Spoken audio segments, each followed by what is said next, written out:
The method used in this presentation is based on quantum field theory, which was not widely used in the 1890s. Back then, physical intuition was based on ideas handed down from the Greeks, who thought that the world consisted of little particles called atoms. That idea had worked well with Newton's mechanics and was starting to work well with chemistry. Learning about these alternate methods tells us something about the nature of discovery and about ourselves. In the particle and force view, a common model was objects on springs, which form harmonic oscillators. Max Planck himself assumed that these were in the walls of the black body and emitted light into the cavity. Quantizing the energy levels of the harmonic oscillators led directly to the electromagnetic field being quantized. Amazingly, Planck's model produces the same formula that we got using field techniques. There are several objections to Planck's reasoning. The first is that black body radiation doesn't depend on the material that the container is made of. Why would the harmonic oscillators for all materials be the same? A second objection is that his harmonic oscillators were one-dimensional. Atoms are three-dimensional, and even in 1900, physicists knew that spectra from atoms is not emitted evenly but favors specific frequencies. In physics, there are many examples of phenomena that share the same mathematical equations in their description. For instance, harmonic motion comes from a pendulum in a gravity field, or a point on the edge of a wheel, or water waves.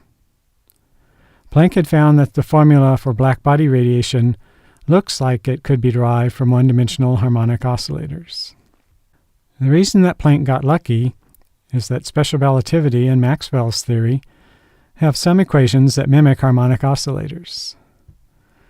For instance, the energy density of the electromagnetic field is E squared plus B squared.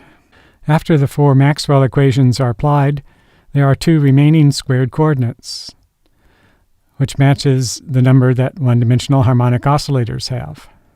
By quantizing imaginary harmonic oscillators, Planck was effectively quantizing the electromagnetic field.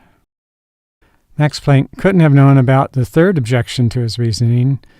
It wasn't developed until 5 years later when Einstein published his special theory of relativity. The special theory of relativity forbids instantaneous transmission of force, like Newton had for gravity and like harmonic oscillators use for their springs. The special theory of relativity applies to things that go very fast, and black body radiation goes faster than anything. After all, it's light.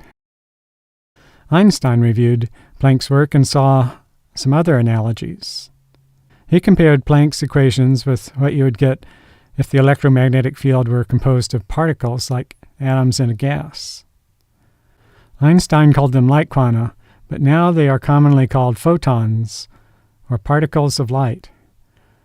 The blackbody equations will look similar to a gas of photon particles if you make the following assumptions. 1. Each photon has energy hf. Yes, particles now have frequency. Photons have no mass. Yes, particles can now have no mass. Photons are indistinguishable. You can't say that one is in box 1 and another is in box 2 because that would allow them to be distinguished. 4. Photons have one unit of spin. They spin even though they have no particular size. 5. Photon numbers are not conserved. They spring to life and die in infinite quantities. Now you might think that with this many changes to the idea of particle, you would just give up on the analogy altogether. But no, the idea of light as particles is very popular, and the reasons for that teach us something about ourselves. The basic fact is, humans are familiar with particle ideas because our language is based on the particle model. Consider this English sentence. The woman ran up to the man. First, Woman and man are objects with definite size, position, and shape. Articles such as the indicate that they are distinguishable objects, which photons aren't. The verb ran indicates that the woman is a conserved object whose position can be tracked, which photons aren't. The word up indicates that the two objects, man and woman, do not merge or disappear. Their identity is conserved. Photons are not conserved.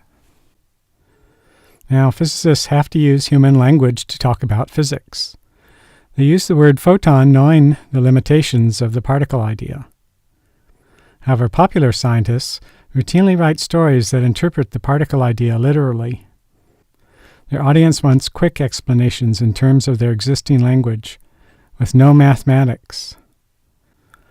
The paradoxes that result give science writers opportunities to write more stories and provide mystics with a reason to think science supports their religion. So once again, we have a story of science influencing society and society influencing science. It's been happening ever since Galileo was convicted of heresy by the church. At least this time, no one's going to jail for misusing the word photon. In the next and final video, we'll see what happened in the 100 years since Planck formulated his black body theory.